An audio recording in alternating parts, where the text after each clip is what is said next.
Hello, everyone. I welcome you back to the House of Graphic Literature. I'm your host, as always, Bat. And today is a very special day because we are celebrating Osamu Tezuka's 97th birthday, which is a pretty big fucking deal. I've talked about Tezuka a few times on this channel. Specifically in the Astro Boy American Comic video. And I really wanted to do a proper sort of spotlight episode, but not on what people normally talk about. Because whenever it comes to Tezuka, it's always Astro Boy or Blackjack or Dororo, especially Dororo, or any of his like Gekigo works. Like, just any of the stuff that, like, people normally discuss, I don't really want to bring that much attention to.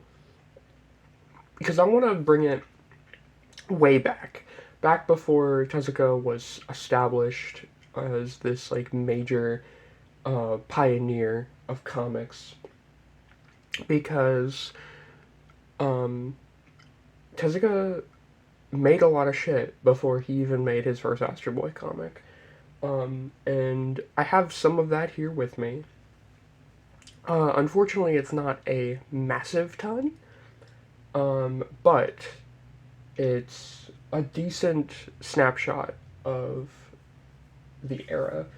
Now, there is a massive outlier, and that is, of course, Shin Takarajima, New Treasure Island, which was the very first proper published Osamu Tezuka Akahon, and that's just the reason why that's getting no attention in this video is because, one, I don't own it, and two, no one in the American manga space has got off their ass to try to license it, which is technically both true and not true. Because there was an attempt, actually, after the book that I'm about to show you, to get that specific one translated. However, Mushi Pro or Tezuka Pro, whichever of the two, said no because they refused to let the original, and I mean original versions of Tezuka's work to leave Japan. And so, for that reason, we don't have Shin Takarajima, which is one of the most important comics in all of history, even if it does heavily rip off Lloyd Godfredson's Mickey Mouse. But that's neither here nor there. We're going to start with this beauty right here. This is The Mysterious Underground Men from 1946. 47? It might have been 47. And this is a very rare book. In fact, it was not cheap to get my hands on, but I'm really glad to actually own it. And the book was originally put out by Picture Box, which I have a few other Picture Box books, and Picture Box was just excellent at everything. It's a shame how they turned out, but Dan Nadell is doing other things for himself these days, so it's not a total loss.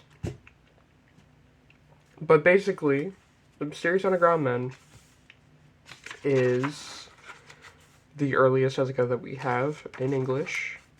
And it's basically a one-to-one reprint of the original Japanese comic. And as you can see, even in these early stages, Tezuka was innovating. And now don't get me wrong, I'm not one of those people who's like Tezuka created manga. He created everything. No, he didn't.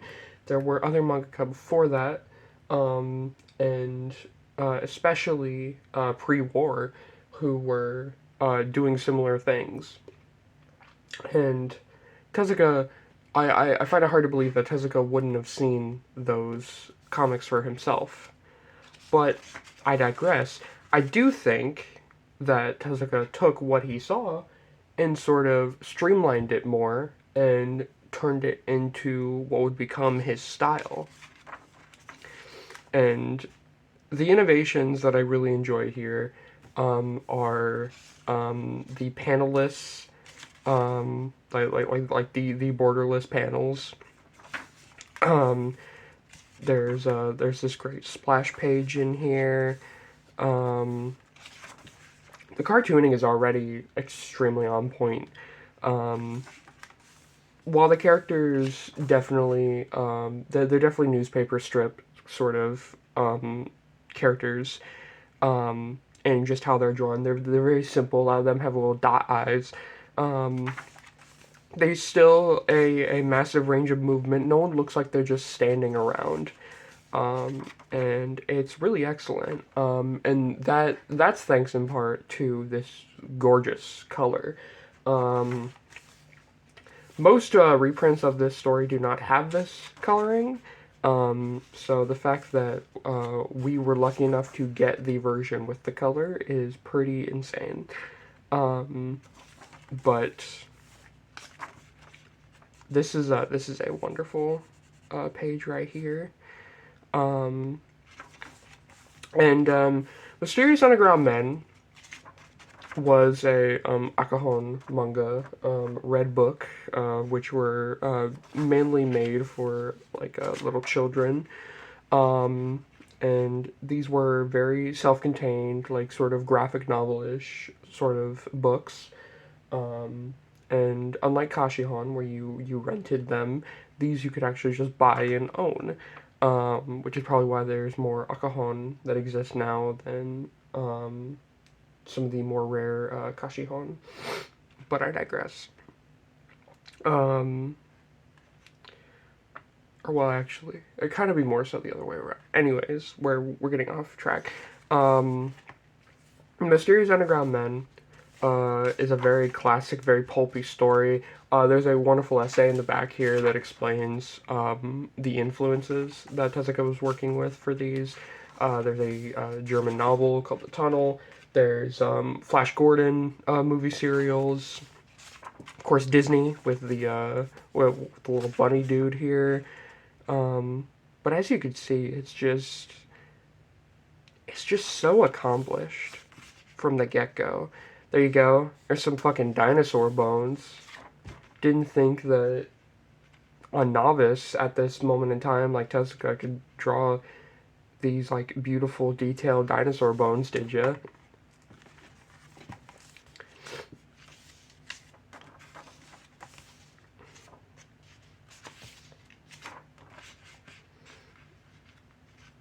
It's amazing how like his character expressions, um, the sound effects, like it's all stuff that he would go on to use into his later works. It's really amazing.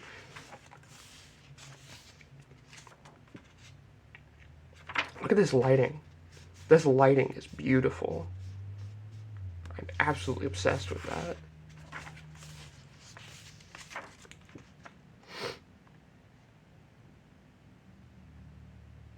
Mio and John. Um, John is one of the earliest members of the Tezuka star system.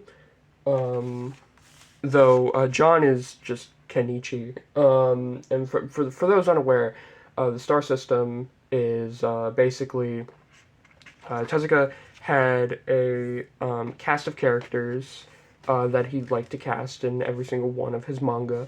And a lot of the time it would be characters that he created for this era, or it would be a character that he would just create as like a sight gag. and then he would go on to use that character in one way or another. There's a massive list of Tezuka Star System characters. I'm not going to list every single one of them, but ones that you will come to recognize is Shunsaku Ban here, Hige Oyaji, or Mr. Mustachios, as he's known in most English stuff. There's Kenichi, who is the boy. There's Hameg, who often plays like a villain role. There's a Acetylene Lamp, who has a candle sticking out of his head. There's Blackjack, of course.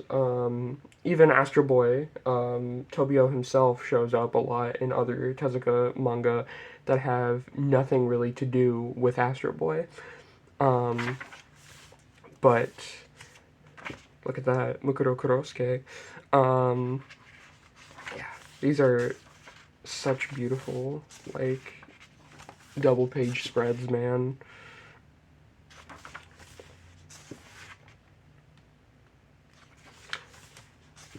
Tezuka really knew how to, like, show depth very well. And, like, it doesn't feel totally, like, it feels closed in, but not to the point where it's just like, oh, this is all there is. It's like you actually feel like you could walk into the panel and you could keep going. Here's where the Flash Gordon influence comes in, because this would be like someone on Planet Mongo who like lives underground that like Flash would come across. This part's really cool. This sort of does like a little history segment. And I love the ink washes on these panels. They're really beautiful. And you get some of the trademark Tezuka animals, which is great. Speaking of great, I love this this design used for like this underground lady. It's really nice.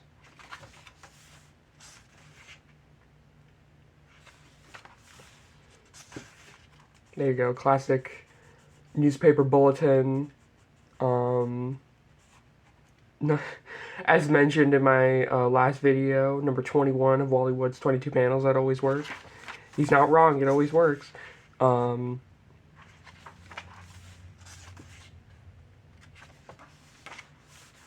This,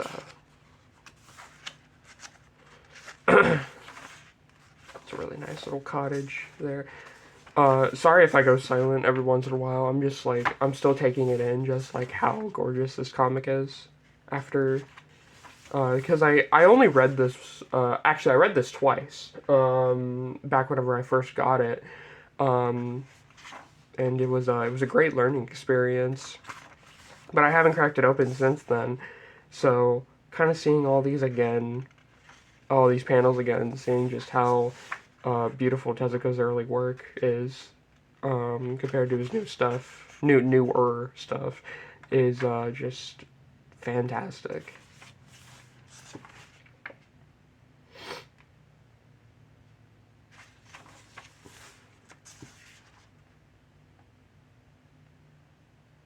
I love how off register the colors are in these panels. It adds so much charm. There's Mimio and like a little girl disguise. And by this point of the story, it kind of gets really slapsticky, which again would be emblematic of what Tezuka's manga would come to be like. And it's a very classic, like, as mentioned before, a very pulpy kind of story, because the underground lady has this ring that turns like Kenichi to stone. There's poison gas. There's trapdoors. All like it's all so very dime novel, and it's great. It's so much fun, guys. Check out that.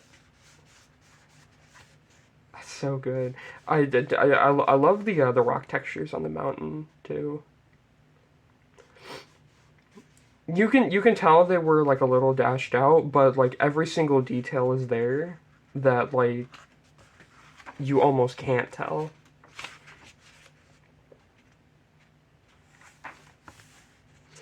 There's the rocket again. I forgot to mention how fucking cool like the rocket drill underground mole machine is. So just such a fucking cool design.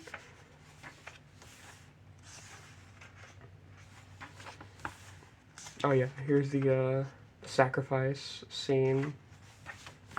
Spoilers for Mysterious Underground Men, circa 1946, 7, 8, whichever year this came out.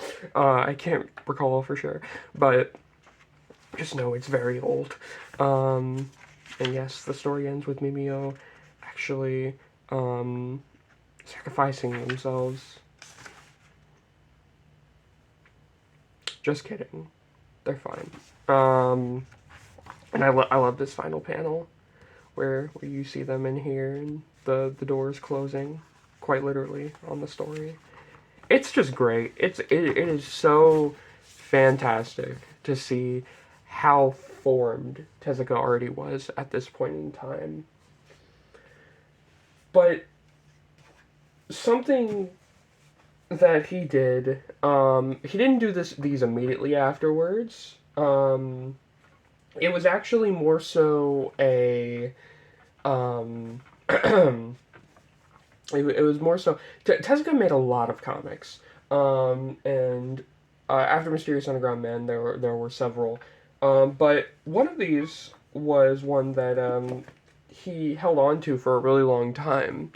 It's actually a story that he's been working on since high school, and that is The Lost World.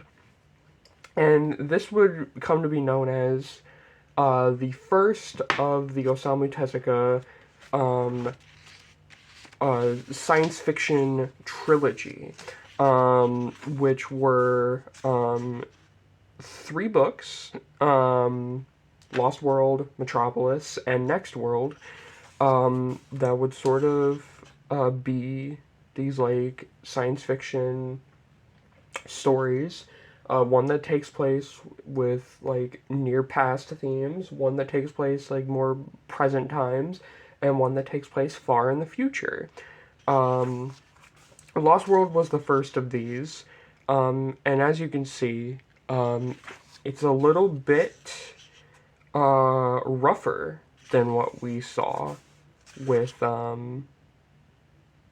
Mysterious Underground Men. But as you can see, Mimio has returned, and Mimio is a character who does show up in a lot of these earlier Tezuka stories.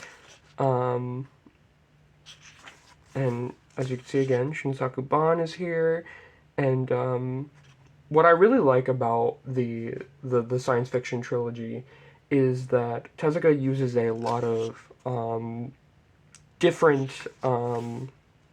layout techniques that he didn't really employ in stuff like Mysterious Underground Men and other comics of that ilk, like The Golden Bat or King Rocket.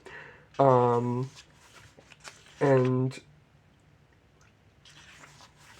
as you can see, basically the cast is about the same as it was in Mysterious Underground Men, but of course they're playing different characters, thus kind of establishing the whole star system idea.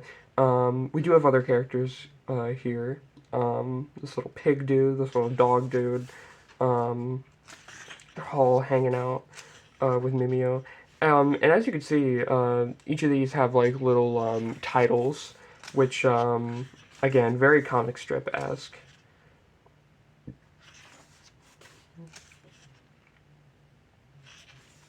Lost World was actually originally 2 books, but for the Dark Horse release, they just decided to release it as one fat volume, which is really cool.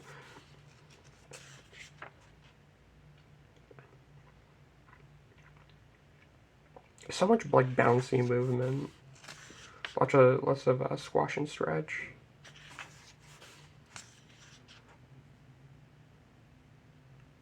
Good sound effects. I love that little running. Oh, interesting. they They published that backwards. I can't recall if that is intentional or not. It has been a while since I've read this one as well. That's super cool. I like that a lot. Oh, I see.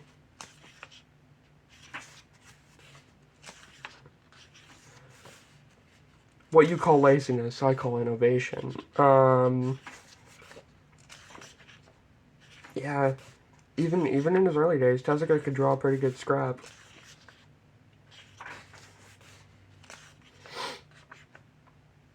This this character right here is not one that would become part of the star system. Um, Sometimes you just need a bad guy for the story, and so you make one up.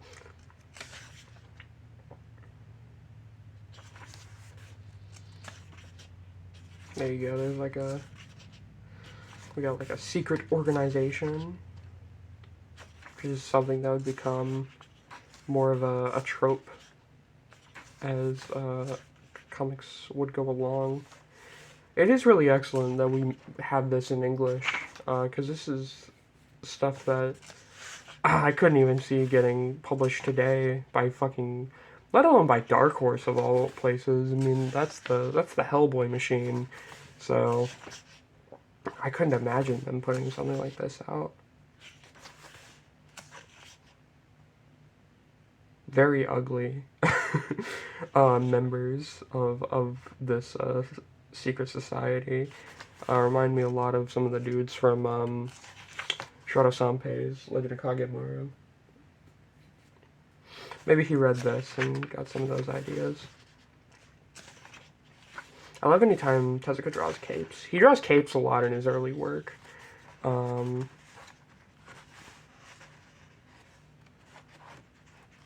Let's speed through these a little quickly, but there's just like there's too much good stuff for me not to like go through it as slow as possible, so you can drink in every detail. This part's really nice. That is straight up just a Floyd Godfredson like Mickey Mouse horse. That's crazy that he got away with that.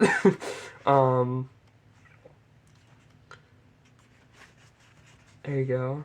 Rocket to the Stars. Love me a good Rocket to the Stars. Yeah, this is whenever it would be, I believe this is whenever it would be part 2. You have this great design, which would get reused a few times. Now we have space shenanigans. Last time we saw some space shenanigans was with Destination Moon. So it's kind of interesting seeing like this is how the French viewed space exploration. This is how Japan viewed space exploration. Almost as vivid as those Hergé drawings. I tell you what, it's good looking stuff.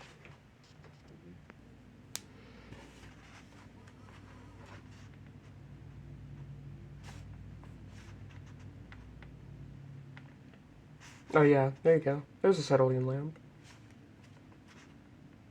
Again, there's just so many of these characters were established so early. It's so cool. Yep, there you go. The planet they traveled to is a planet of dinosaurs. Or did they travel back in time? Who knows? Yeah, this beautiful shrubbery. He kind of reuses some of this in Ambassador Bagma. Of course, he redraws it all to make it more up to his standards of that era. Wow. Even the cartooning on the dinosaurs is just so good. So much expression.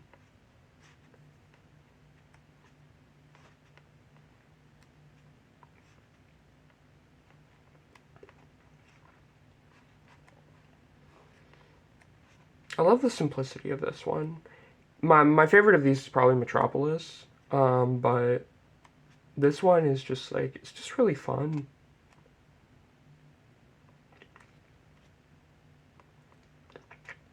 Again, all these Tezuka stories were just super pulpy, and that's what makes them so enjoyable to read.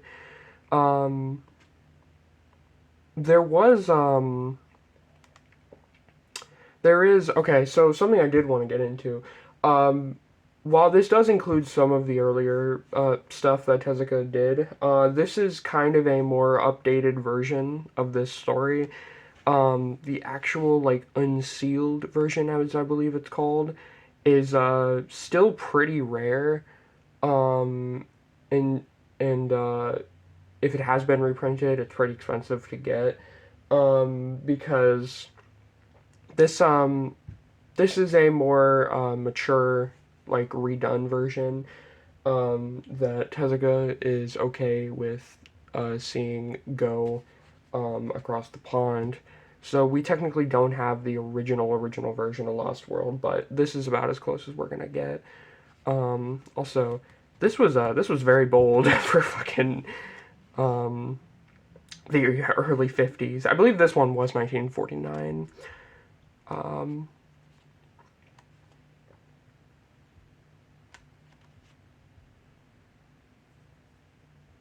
what happens in space? Who fucking knows? It's 1949. We only created the atom bomb a few years ago.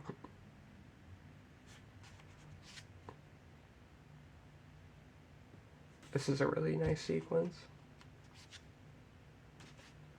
There you go. Even early on, Tezuka could just pull this shit. It's these massive crowd shots. And then there you go. You got fucking Donald Duck. You got this less than savory caricature. You got Oswald. There's Ham Egg. I'm sure there's a few Diary of Machan characters in here. There's fucking Dagwood. The dude from Bringing Up Father. Um, there's Mickey. Wow, it's insane they managed to actually publish this. There's Popeye. There's Norakuro. There's oh fuck, what's that fucker's name? We actually have that one too. Tank Tankuro. Yeah. That's amazing, man. Insane. And there's Sakuban at the very front of it all. God, what an insane crowd shot that they got away with. Oh yeah, Popeye does the fucking final speech. That's so insane. Gosh. What a cool, weird ass book. I'm gonna try to blaze through Metropolis and Next World. Metropolis, my theory for how these managed to even get published over here is that the Metropolis movie by Rintaro was coming out, so they were like, hey, they want to see the comic as well. And they were right, we do want to see the comic as well. And I have quite a history with Metropolis, actually. This book was, it was one that I always really wanted, like, even at a pretty young age. And, whenever I finally got to read it, I was very happy with how much I ended up enjoying it.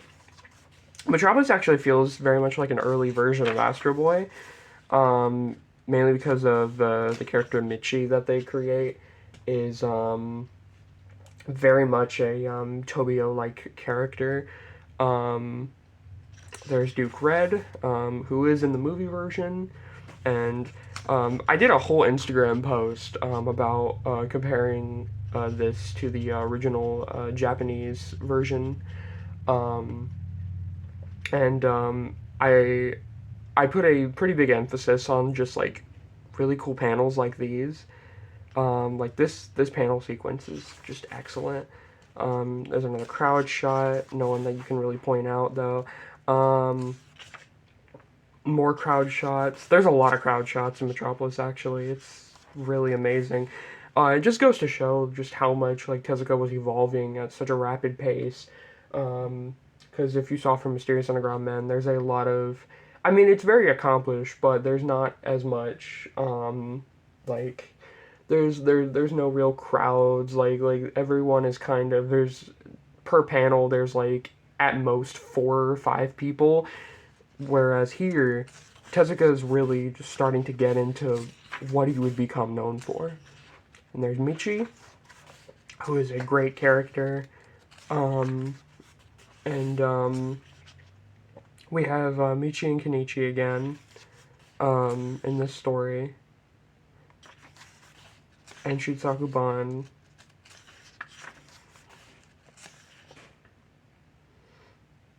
And I just love watching just these,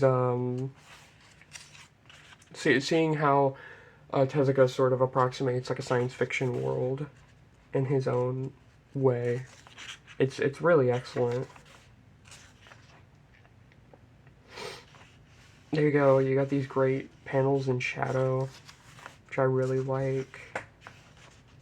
They stand out heavily. I love this lion. Anytime you see a Tezuka animal, it's always a great design. I love this shot of the goose stepping police officer. This comic is quite different from the Rentaro movie. If you haven't already told, just by me flipping through it. The whole robot rights thing isn't as big of a thing in this. It's more so just like trying to protect Michi. Though we do have characters like this one, who was pre-established in the movie. Of course, very different design, but it's cool that he's here. That's really cool. This is a really random comparison, but it reminds me of Darkseid walking through Apocalypse in the Hunger Dogs graphic novel.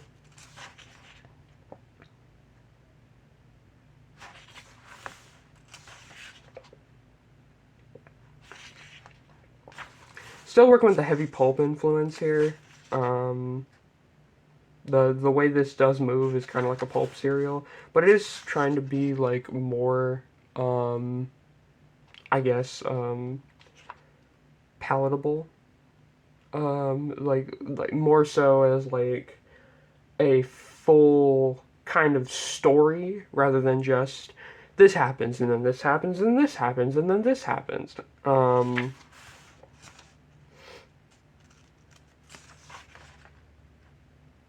There you go, there's a little baseball scene that's fun. Get to play around with like the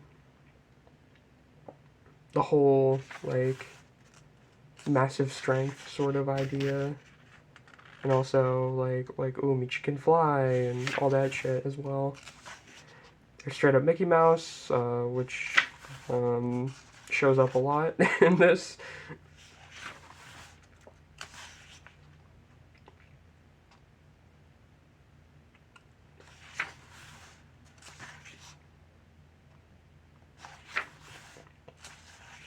There you go. This is one of the insane panels that I posted on in the Instagram post that I did. Just how did they get away with that? How did they get away with this? Like again, just seeing how this managed to get published in English is just. I mean, we're really lucky for this. Good water.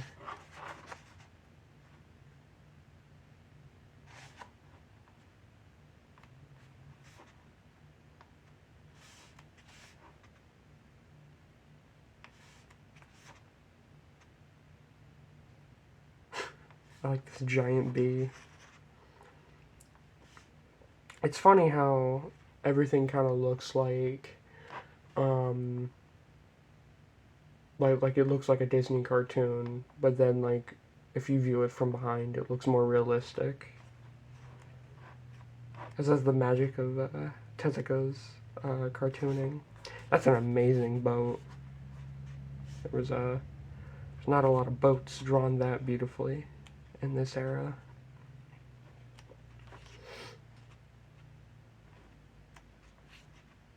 Forgot to mention, Michi actually has a for lack of a better term, a gender switch, where that is located in their mouth, and you could either switch to boy or girl, which is pretty fucking cool, actually. And I wish I could do that, but I digress.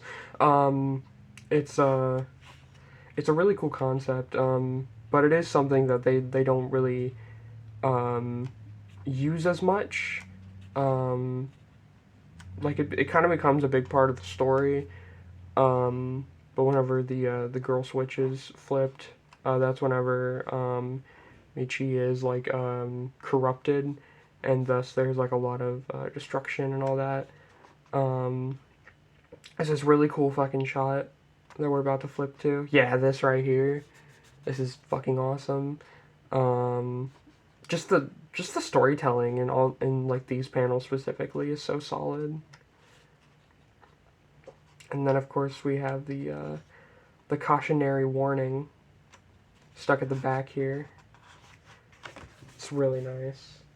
And then fucking Next World.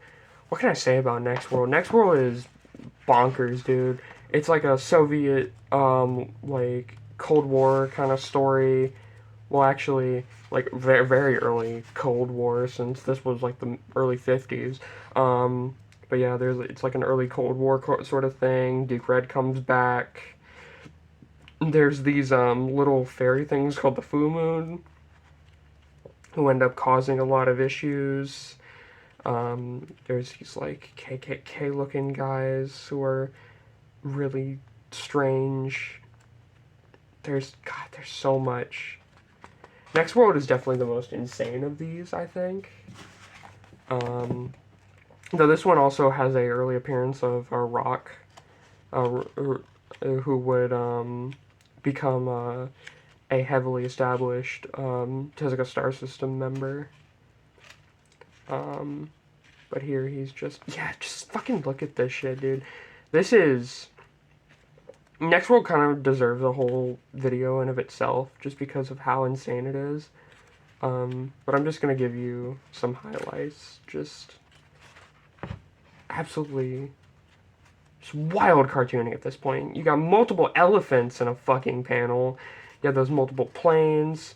Here's the full moon. We got androids and just all kinds of shit going on.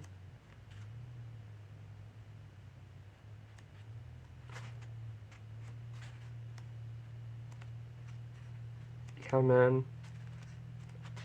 Tezuka's immortal. It's amazing what he could do early on, and then, you know, just eclipse that with his next stuff. Like, he was already well established. And while I don't believe, like some people, that he created manga, I do think that he definitely innovated it in one way or another.